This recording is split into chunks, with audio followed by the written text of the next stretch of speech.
Hi, it's Chris Watkin here, and I'm with Charlotte Jeffrey-Campbell from The Able Agent, who classes herself as one of the UK's leading trainers of negotiators. And in today's session, I've asked her to come along to talk about how bosses of estate letting agents can motivate their staff, sort their negs out, set them clear guidelines, help them be better negs to get through this what we're going through at the moment. So welcome, Charlotte, to our little show. Just before we kick off, just briefly tell people what gives you the authority to say all this.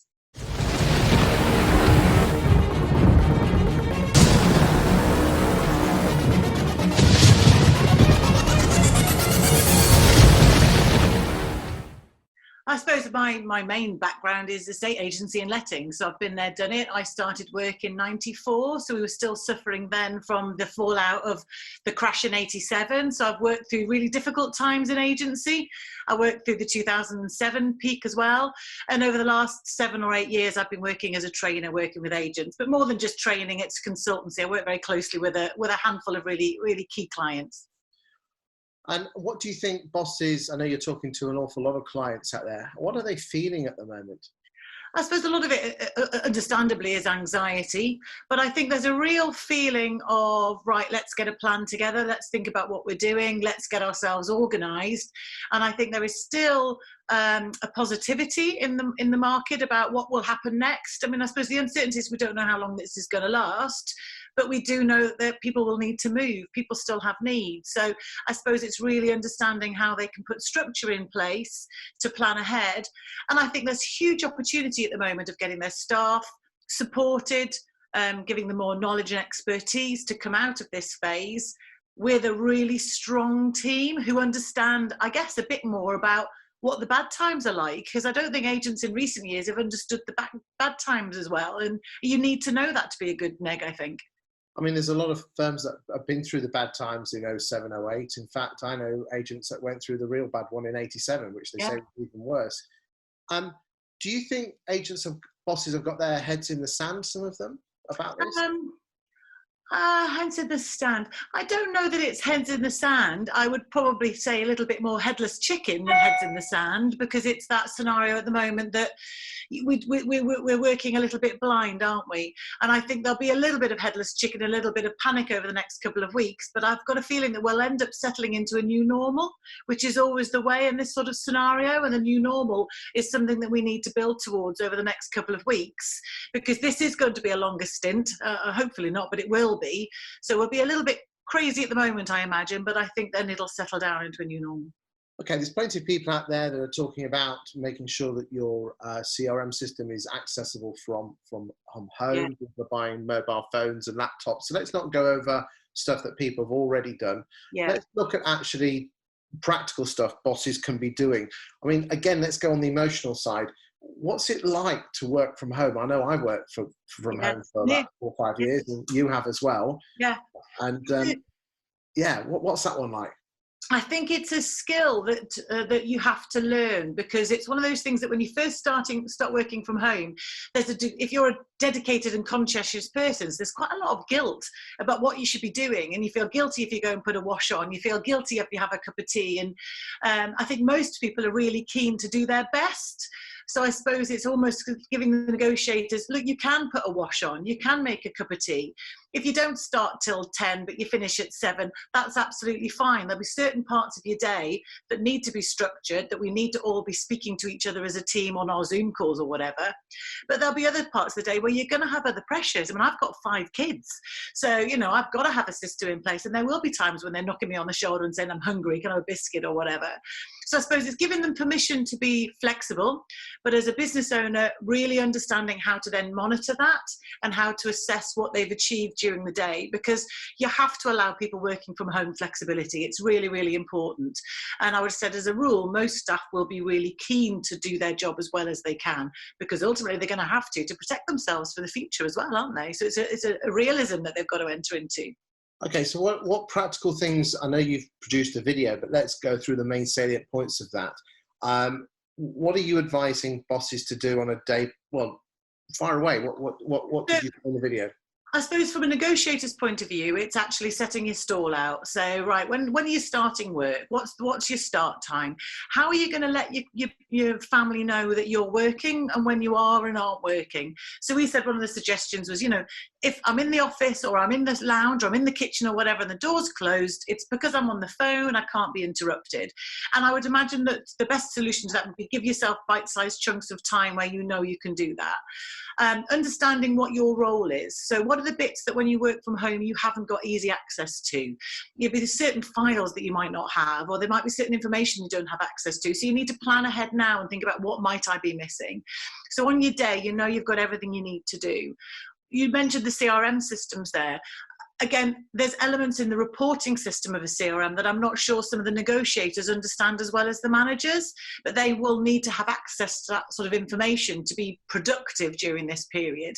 So I suppose it's thinking about what you've got, what you haven't got, and then making a plan for your day as your priority. You say you've got children. How do you actually, obviously you work from home and they go to school, but how do you actually, I don't know how old your children are, but how do you set the rules, especially for younger ones? I think it is very simple that and it can't be huge chunks of time. You can't say I'm working 9 till 5 and I'm locked away in a room and you can't talk to me, because then the kids might be worried at the moment. There's all sorts of dynamics that the parents will have to deal with in that sort of scenario. So I think it might well be that an hour at a time, if the door's closed, that's what I'm doing. You men then might come out and do half an hour with the kids. Whether that's a game of cards or Monopoly or kicking a football around the garden. And I think all that's perfectly reasonable, because you're going to have to get this balance right. And I think, there will be an opportunity, and I know, and you'll do this, when you work from home of an evening, I could be working at 10 o'clock at night to get some of my admin stuff done, because I've done the school run, I've picked them up, I've done all those sorts of tasks that I need to do to run a successful family. But then when I'm quiet, I can get my head down and do the admin bits of an evening. And I think our working hours will be more flexible, because our clients will need us to be more flexible as well, ultimately. Do you think that this ultimately could change a estate agency for the better? I think it will give people better skills. My real hope is that people understand that proactivity is important, because it's not going to be a reactive business for the next few months. There's not going to be phones ringing and business happening. So we've got to think proactively. And I'm a massive believer in, those skills that are pick up the phone, speak to your clients, get to know them. But that should stand true in any scenario, whether going through tough times or great times. Today is Thursday the 19th. I just have to check my phone there. Let's be honest. I know people. Oh, there's the dog barking. Someone at the door. Bless him, Mr. Anderson. Don't worry. That's there you go. Challenges. There you are. Absolutely. And there's always that, isn't there? I have people knocking on the door. Can I have a quick cuppa? No, you can't. I'm working. But no, let's be, if we do go into lockdown, no one's really going to be viewing that many houses. I know we're going to be getting our vendors to do virtual viewing. So I'm actually going to do a training video, all being well this afternoon, up at my mother's house, on teaching vendors how to do tours to actually sell their houses. But what sort of phone calls could Negs actually be doing? Because there's loads of practical calls, I think. I think if you're in a lettings team or a property manager, you need to be thinking about what the circumstances of your tenants are. My biggest concern is that we know more about the property that we let than we do about the client we've let to and the vendor or the landlord. So there's a huge opportunity of making those calls now to really get to know our landlord's circumstances. I know from a personal point of view, I'm married now, but I've been a single mum, and I have also been a landlord at the same time. So I haven't got pots of gold, and if there's problems, it's an issue to me, but I'm more than happy to support my tenants if they can't pay. So understanding, are your landlords, have we got single parents out there? Are there accidental landlords? Who's working in the hospitality industry? Do we really understand the scenario so that we can actually try and guide our landlords through these decisions? I'm more than happy if any of my tenants need to delay some of their rent. I'm realistic, but I'd rather be able to cover my mortgage, but I'm not bothered about the full amount at the moment. It's that advice that we need to give, but that's me from a personal perspective as a landlord. So I'd expect my agent to talk to me about that. So you're suggesting that on the lettings department, Negs pick up their phone to their landlords, see how they're feeling. Yeah. Be a human being, actually. Absolutely. Get to know them a bit better. Just kind of say, we should actually know through the referencing what type of job they're in. Yeah. So, Would you ring the tenants up first, then the landlords, or do both, or basically ring the tenant, then ring the landlord? I think I would probably ring the tenant and spot whether there's any cause for concern. And I think then we really ought to understand our landlords anyway, but I don't know that we understand them quite as well. But they'll be, I mean, I'd almost be categorising my landlords in different categories, because those landlords who've got a mortgage, maybe a negative equity, have just got the one property as an accidental landlord, or a very different kettle of fish from an investor landlord with multiple properties. So I think understanding those and prioritising those would be my first point. Almost giving them the red, yellow, green. Yeah, I think so, yeah. Just so that you know where your concerns might be, and then you can focus on those. The other thing is how many of our landlords are accidental landlords that maybe have rented a property out because they've downsized for themselves. You know, we could be dealing with landlords who are living alone. So then the human part of the estate agency, which we're really good at as an industry, kicks in as well, doesn't it? So from that landlord's point of view, I think really make sure you know who you're dealing with and what their concerns are. Okay, what about resi sales? What could Negs actually be doing if no one's actually buying anything for the next couple of months? Well, I don't think just because this is all going to go a bit crazy, it will stop people's desire to move at some point. And I think we've got a really huge opportunity to really get to know both the vendors that we're dealing with, any prospect vendors, and our potential clients. And what I would hope we would do in this period of time is really get to know our database, really get to know who we've already got on there. And one of the things I think Rightmove and Zoopla and On the Market stop us doing is that really good conversation and really getting to know our clients, because we're so reactive with them. We're going to have to be proactive and get to know them and find out whether they are still keen to move. We might find that there are certain people who still need to move. You know, the world doesn't stop. It's like illness doesn't stop. Just because there's corona, that doesn't mean all the other illnesses stop. So other scenarios may kick in. So we just need to know them. We need to speak to them. So let's just say a Negs got presented to like 2,000 people. How would that conversation go? Would you just pick up the phone and say, hi, it's Chris from Chris Estate Agency, still looking to buy a house? Or is that the No, you've got to plan your calls before you start. So, you know, how well do you know your database at the moment? Well, And let's be honest, most agents, you put yourself on, they don't know. And that's, do you know what? And that's where the huge opportunity of the next 2 to 3 months lies. If we really get to know our clients and what other business opportunities there might be to this, not in a selling phase at the moment. We're not in selling phase at the moment. We're in information gathering phase. And the better we gather information with that, you know, we thought we'd give you a call. We're just wanting to give you a bit of an advice. You're on the market with us at the moment. So we just wanted to have a chat with you about what your objectives are. We're trying to establish those sellers who really do still want to sell, and then we can put a plan in place for them. And those who don't, or who want to wait, then again, we'll put in a plan for them as well. And I think it's being that professional advisor and saying, I'm here to support you, whatever you want to do, and give you the best advice accordingly. Okay, but let's say there's not much stock out there. I'm talking about more your applicant mailing list, which again, I mean, I've been on the mailing list of an estate agency in Grantham now for the last year, and I've had 2 phone calls, which is atrocious because I've got nothing to sell. Yeah, shocking. How would that phone conversation go? You know, people are cooped up, the kids are sending up the wall. Yeah, I guess it would be the same sort of thing. We're just ringing from the estate agency. We're just having a catch up with all our clients just to see what their situation is at the moment. Are you really keen to still move? Because we're conscious that so many of our clients are still looking to move and are still looking to have virtual viewings. We've got this fantastic technology that those of you who do want some help from us, we can help. But it's also that, right, well, we've spotted on the database that you've got a property to sell. Obviously it's not on the market at the moment, and you're presumably not planning to put it on the market straight away, but would you like some advice as to what to do if you do need to sell urgently? So I would be very strongly using the advice word. Almost what jobs you could be doing around the house whilst you're cooped up, those little niggly jobs. Yeah, and I suppose that's all the things that you could be doing. So we could have these Zoom calls with our clients and say, you know, have a little look around. To walk around with their phone. Yeah, absolutely. And I think a lot of it is about what are their concerns. And the other thing is the national media is very different from your local market. So your local market is where your value kicks in and where you can demonstrate that you're an expert, because actually, you know, it may well be that you've agreed 3 sales this week. You know, your vendors need to know that. It may well be that exchange and completion may not happen as quickly as we're hoping, but we could still well have buyers and sellers who need those conversations to happen. So we've got to pick up the phone. And I think we have to offer advice. It's not just being their friend in the current marketplace. It's literally saying, look, I'm a property expert. As you can imagine, we're working from home at the moment. Time's a bit quiet. So we're just taking the opportunity to have a chat through the people on our mailing list and really get to know you. Just as a member of our community as well as a potential business prospect. That should be the plan. Any other advice or that you would give to bosses or negs during this time?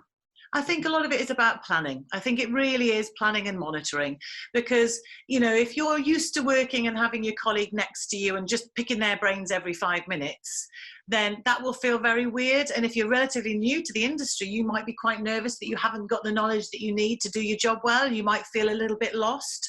So I think having a structured plan as to when you're going to speak to each other over the day, and then a structured plan as to what you're all going to do. And I'd be breaking it down to, you've got this list of people to call, you've got that list of people to call, you've got those vendors to call. This, even if it's a structure from your boss as to what those calls cover, you know, and give them a bit of support that way. That's absolutely great.